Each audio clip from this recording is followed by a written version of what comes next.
finance bill just been issued includes the requirement for large businesses to publish a tax strategy.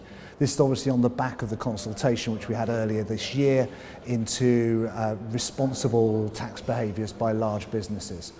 I think what's interesting about it is that firstly it applies to a large range of businesses, so not just domestic UK businesses or UK-based multinationals, but also overseas businesses with a UK presence.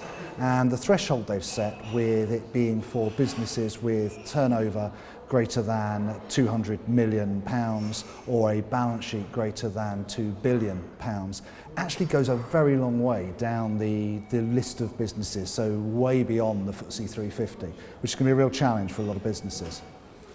I think it's interesting because it comes in the context of that wider climate of mistrust that businesses are having to deal with.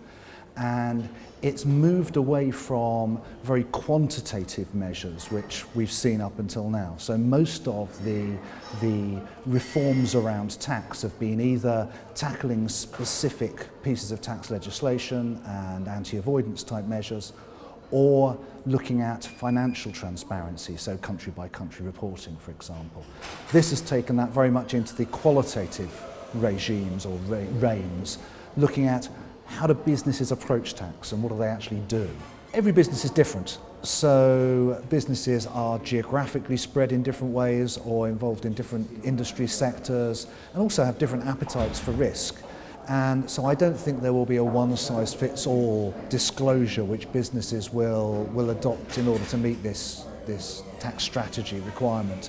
I think businesses will actually have to look at themselves, at the way they do business, because it's important that whatever tax strategy they publish reflects their existing approach to tax and appetite for risk, rather than the other way around. Because otherwise businesses can end up with a tax strategy which doesn't really reflect the way that they're operating.